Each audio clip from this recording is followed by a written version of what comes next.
Somewhere in a factory right now, a machine the size of a bus is firing lasers at droplets of molten tin, creating plasma hotter than most stars, just to draw lines thinner than a strand of DNA.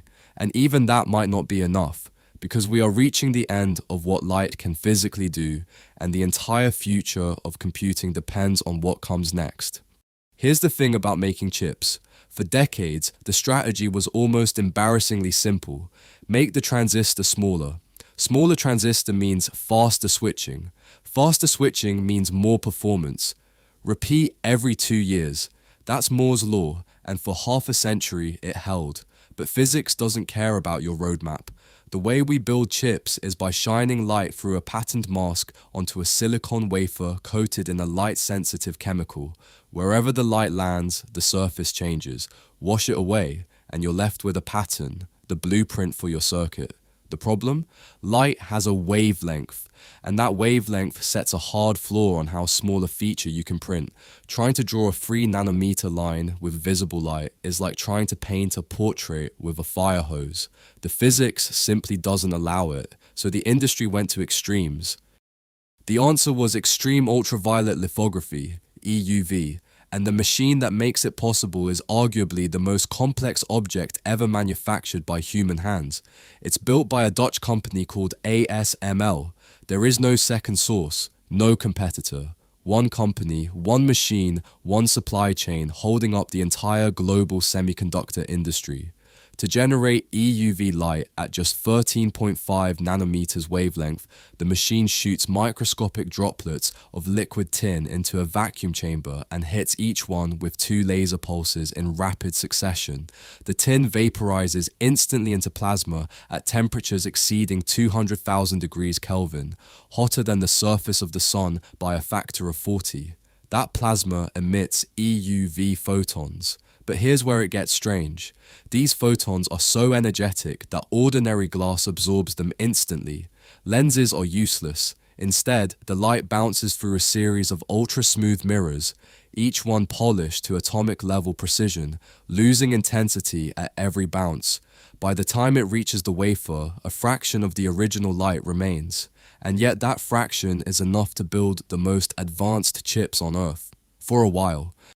The original EUV machines were game-changing, but the industry has now wrung nearly everything it can out of them.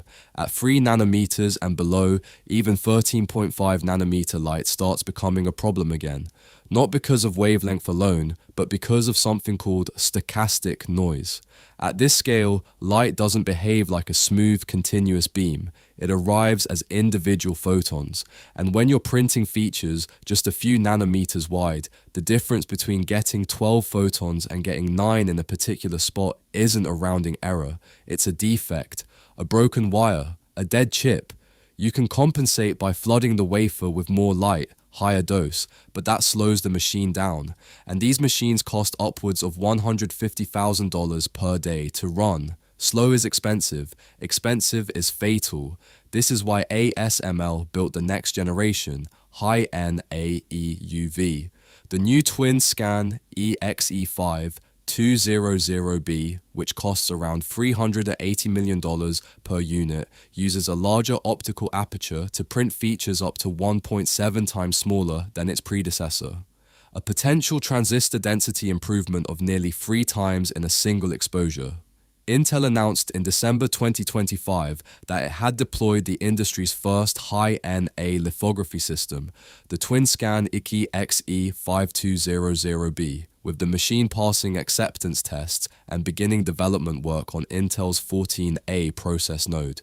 Samsung received its first High-NA scanner in late 2025 and a second unit in early 2026, targeting deployment on its 2 nanometer foundry lines. SK Hynix also installed a High-NA machine in September 2025 at its DRAM facility, but even High-NA has a ceiling. And at 14 angstroms, we're not talking nanometers anymore. We've crossed into a new unit of measurement. Even the best light-based patterning starts to buckle under its own economics. So what if the solution isn't a better machine? What if the solution is to stop fighting physics and let chemistry do the work instead? That's the idea behind directed self-assembly, or DSA. Certain molecules, called block copolymers, are made of two chemically incompatible segments bonded together. They want to separate, but they can't because they're literally attached. So when you heat them, they do the next best thing. They organize themselves into perfectly regular, repeating patterns, lines, dots, cylinders, structures at the exact scale chip-making needs, formed spontaneously by thermodynamics. On their own, though, these patterns are random, beautiful, but useless. Position matters everything in a chip, so the trick is to guide them. You use EUV to print a rough template, not a perfect finished pattern, but a guide.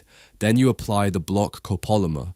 When heated, the molecules self-organize, but they do so within the constraints of that template. The chemistry snaps into place like a self-solving puzzle. The result? Features smaller than the wavelength of the light that created the template. You're using light to set up the playing field and then letting molecular physics win the game. This approach promises to lower the doses required in EUV lithography, allowing for more efficient patterning at reduced costs. A critical advantage as mask counts have grown from 40 layers at 28 nanometers to over 100 layers at 5 nanometers, with lithography now consuming over 40% of total wafer fabrication budgets. DSA isn't theoretical, it's already in production.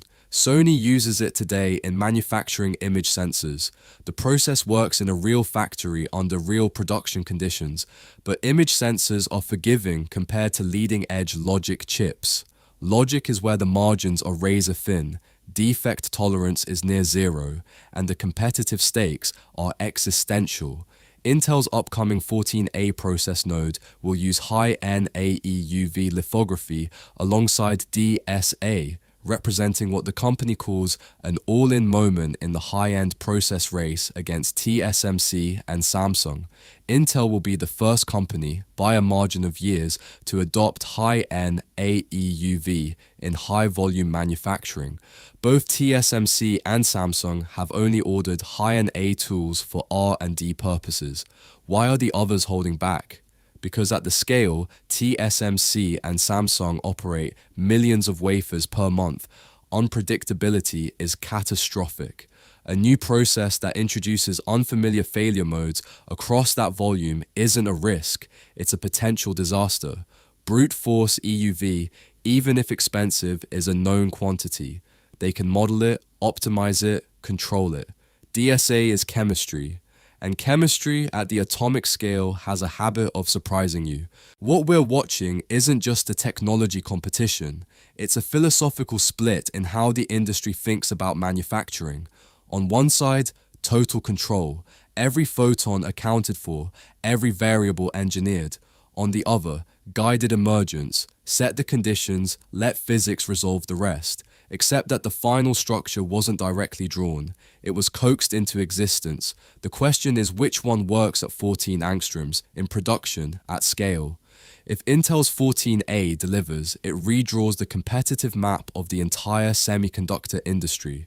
If it stumbles, it raises an uncomfortable question about whether Intel can remain a leading-edge chipmaker at all. The history of chipmaking is a history of finding ways around walls that were supposed to be permanent. Light ran out of road, so we're teaching matter to build itself. What comes next, nobody knows. But that's exactly where it gets interesting.